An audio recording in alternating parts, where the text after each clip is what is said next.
Hello and thank you for joining us for our 7:30 News Bulletin. My name is Tandi Wenzmara. Let's have a look at our top stories.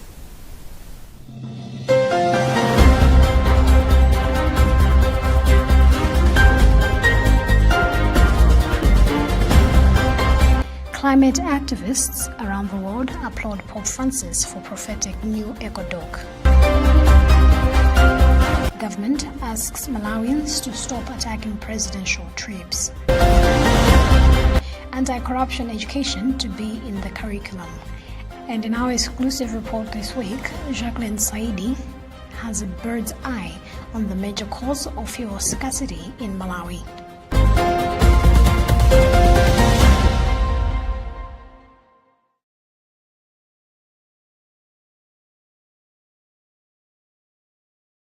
We do have the details to these stories and more. Just stay with us.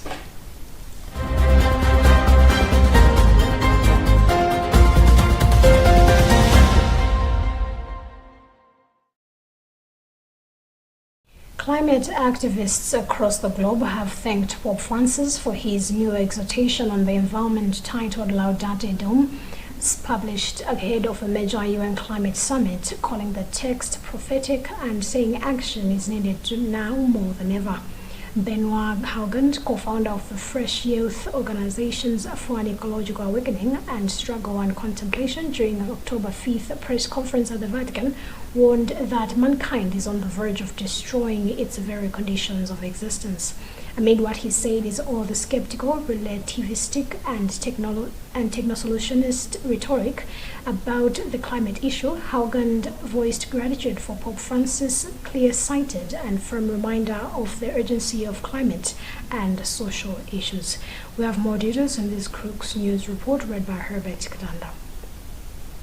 Pope Francis' new document was published on the 4th of October, Feast of St. Francis of Assisi, his papal namesake, and it comes 8 years after the publication of his landmark encyclical on the environment Laudato Si in 2015.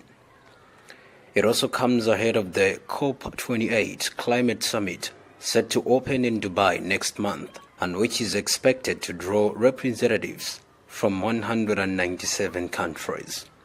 Among other things, the Holy Father criticized worthy nations, especially the United States, for disproportionately causing the emission that scientists believe drive global warming.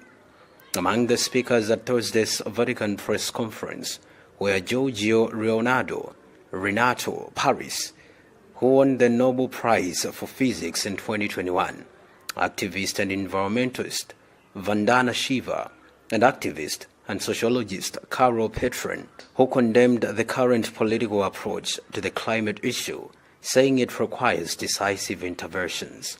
In a statement following Laudato Deum's publication, Catholic Relief Services called the text a rallying cry for the crucial policy work needed to change paths, and instead that with COP28 on the horizon, world leaders must head this call.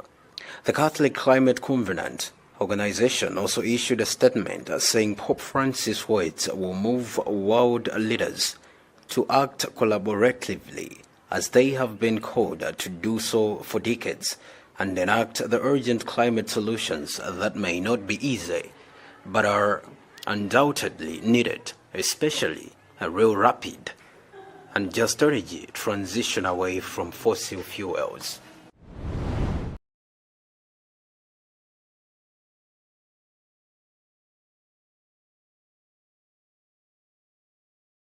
Earlier today, the heads of the Catholic dioceses in Malawi, together with major superiors from different women congregations and the Roman Catholic Church in the country, met at Msamba Pastoral Center in the Diocese of Lilongwe to attend a training on how they can protect and care for children. The training was aimed at changing the way the Church does things in regards to caring for children, and as it encourages that children should be raised in a family setting and not in child care institutions. Emmanuel Chowocha was there. Child Chance International expert from Uganda, Joseph Sentongo, pointed out that the project will run in phases, totaling up to around 5 years. According to Sentongo, the aim is to strengthen families and provide a conducive environment for upbringing of children. Well, thank you. This project is structured in phases because the process of the institutionalization and resettling children requires creating awareness, building capacity, piloting the transitioning process. So probably you can give it about 5 or 8 years because there are several phases that unfold into each other.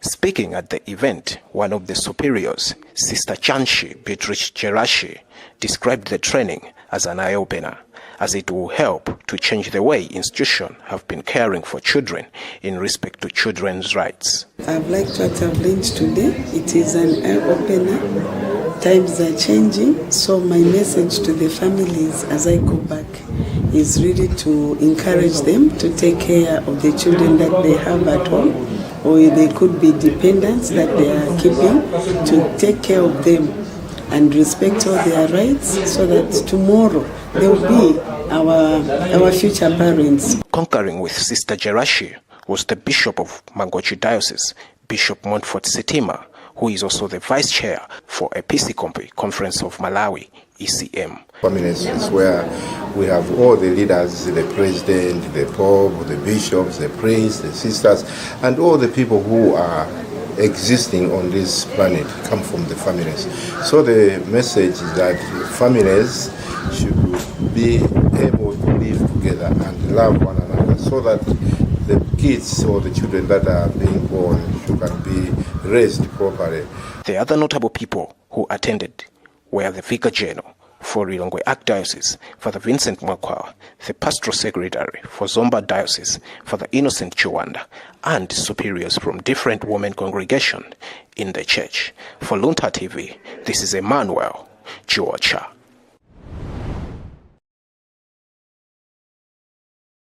Government has disclosed that President Lazarus Chakwera's trip to the United Nations General Assembly, UNGA, has unlocked a number of opportunities for Malawi, including 46 billion Malawi Kwacha funding from Give Directly to sponsor the Malawi Social Cash Transfer Program, locally known as Mtukulabakomo.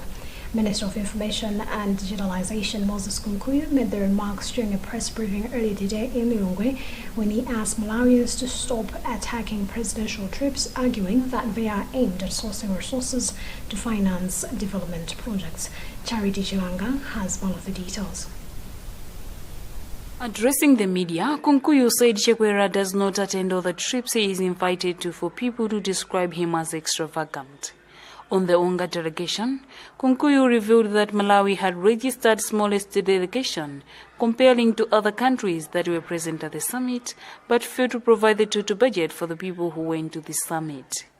He has, however, asked the Malawians to stop attacking presidential trips, saying they are aimed at sourcing resources to finance development projects such as fuel, giving an example of the meeting in Zambia, which President Chakwera is expected to attend on Saturday, October 7, 2023, with Zambia and Mozambique presidents on the upgraded Nacala port infrastructure in Mozambique, which he believes will assist in stabilizing the fuel crisis in the country. The president is traveling to Mozambique tomorrow, to Nacala.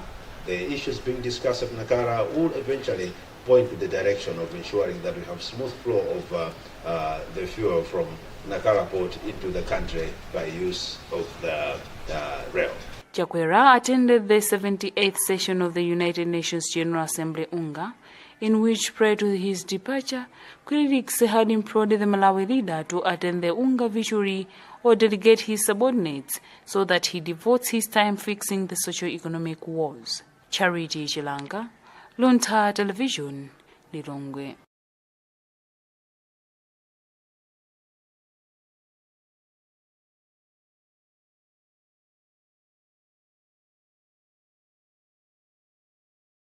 Police in Lilongwe have cautioned hikers against solo hiking of mountains and to take all precaution measures to avoid accidents.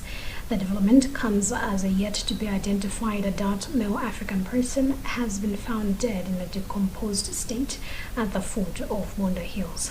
According to Lilongwe Police Public Relations Officer Inspector Hastings Chigalu, a preliminary report indicates that the deceased fell down from the top of the hills at least 30 meters high, where people mostly go for vigil prayers.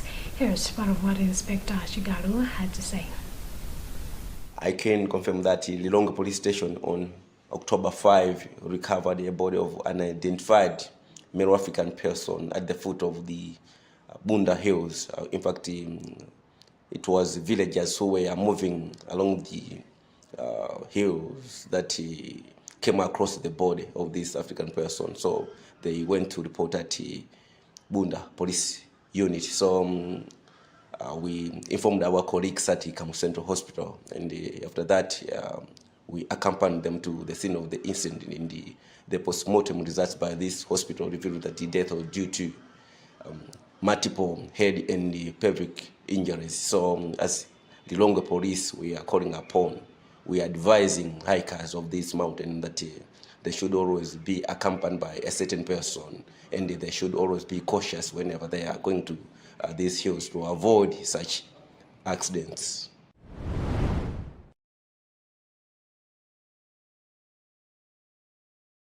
You're still watching news coming to you live from Bishop Navy Media Center, but before we proceed, let's have another look at the headlines.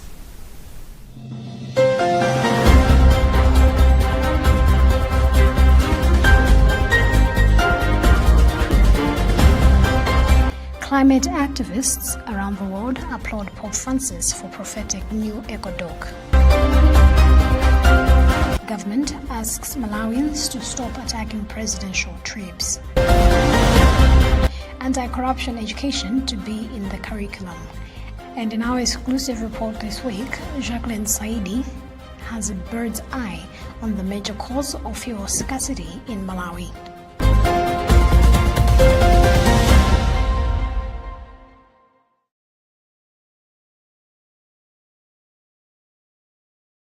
A new primary school curriculum will include an anti-corruption sourcebook in an effort to fight the malpractice. Principal Secretary for the Ministry of Education, Chikondano Musa, during the launch of the book in Lilongwe earlier today, described the fight against corruption as one that demands collaboration in all sectors, including churches and parents. The source book has been prepared by the Anti-Corruption Bureau's Corruption Education and Prevention Drive, whose Director General Martha Chizuma says it will build a generation with integrity. Robert Edward was there.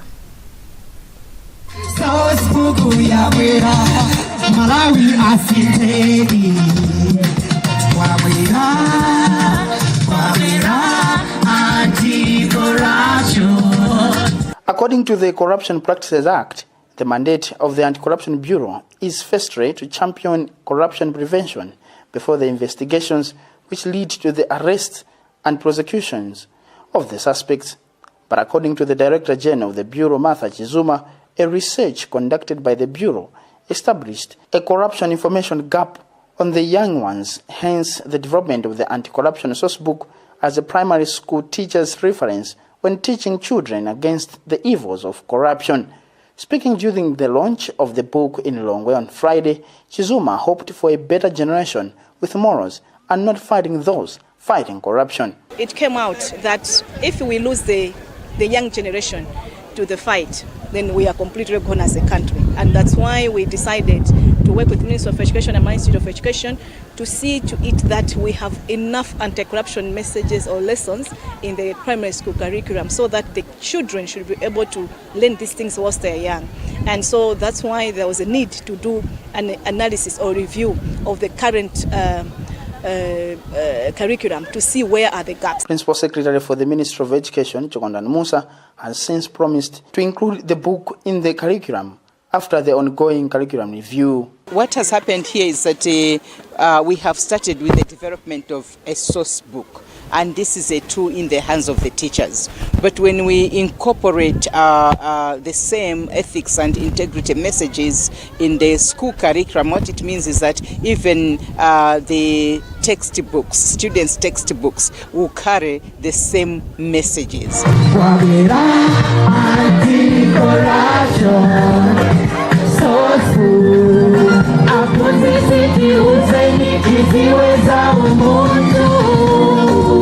The book's development was funded by UNDP, whose country representative, Fenina Frost, expressed satisfaction with how children are already understanding the book's concept. Let us stand united hand in hand and declare the Malawi that we will forever stand. We are standing the foreigners. For Luntha, this is Robert Edward.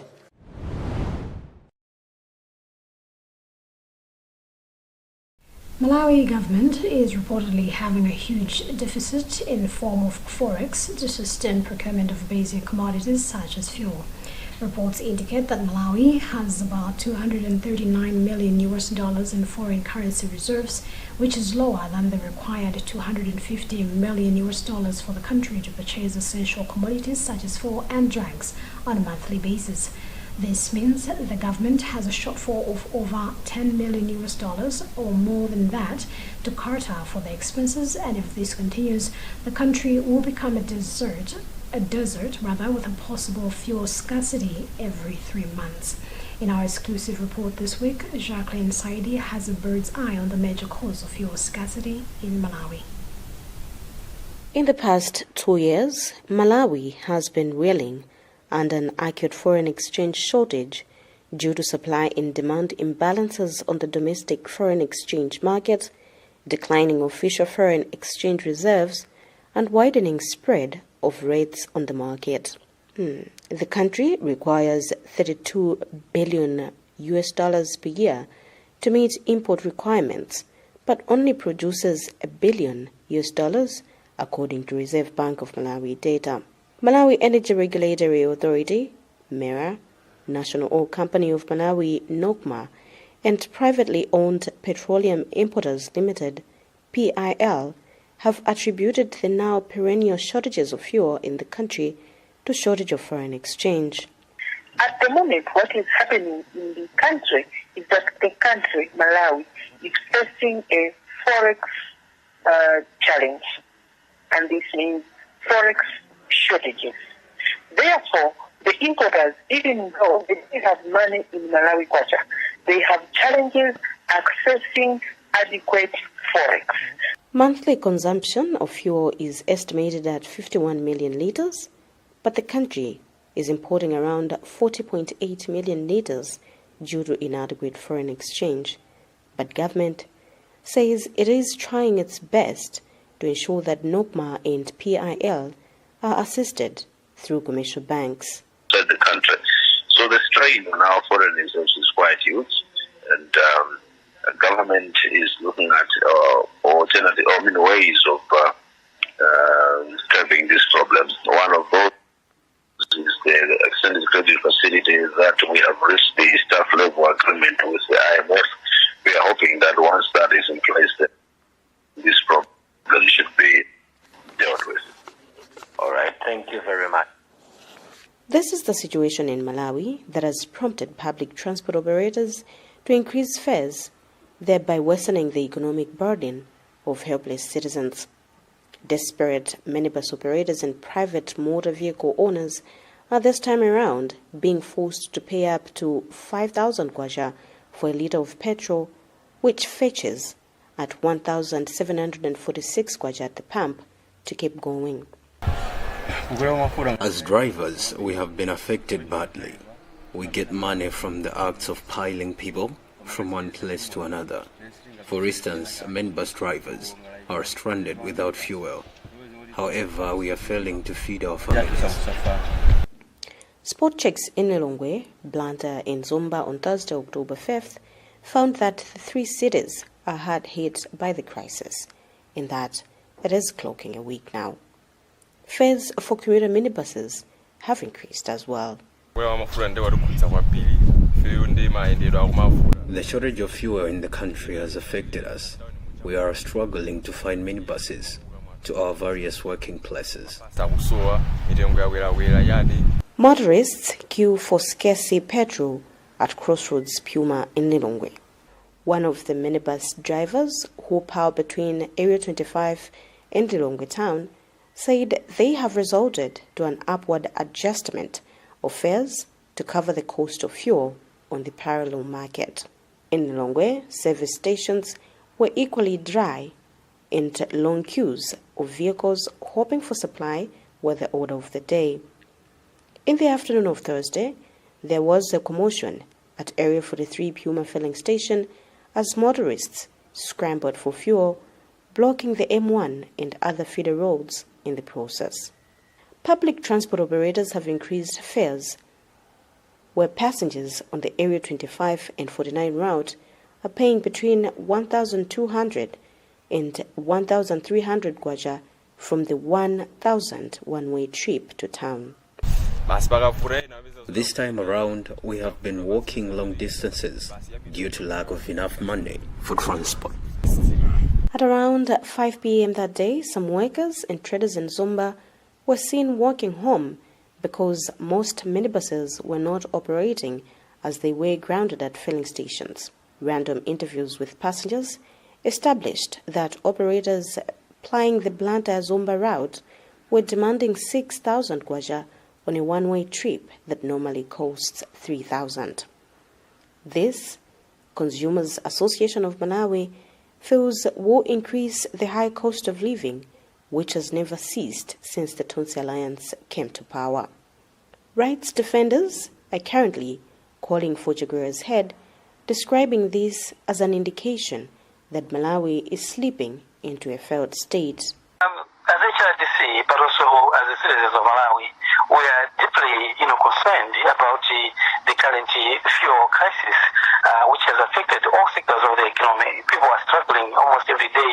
People are spending sleepless nights, instead of doing productive activities. People are spending hours and hours on the filling station just to access fuel. But government insists a lot is being done to sever the situation. Government is looking at alternative ways of curbing these problems. One of those is the extended credit facility that we have reached the staff level agreement with the IMF. We are hoping that once that is in place, then this problem should be dealt with. Chances that fuel woes will end soon are slim because of forex shortage, delays in payment of supplier invoices, and hold-ups in letters of credits from banks. Interviews with key industry players have shown. President Lazarus Chakwera's Tonsi Alliance government has failed to find a lasting solution to fuel shortages after 3 years in power.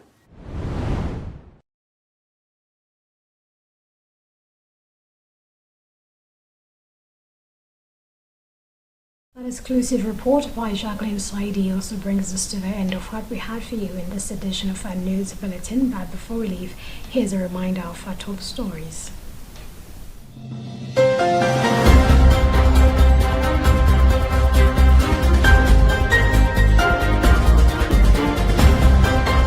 Climate activists around the world applaud Pope Francis for prophetic new eco-doc.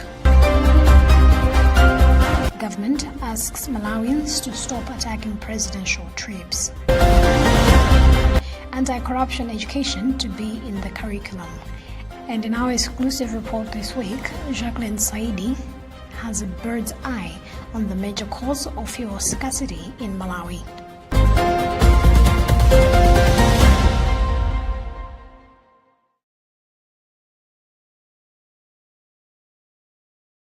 My name is Tandi Wenzumara. Thank you so much for keeping me company, and do have a lovely weekend.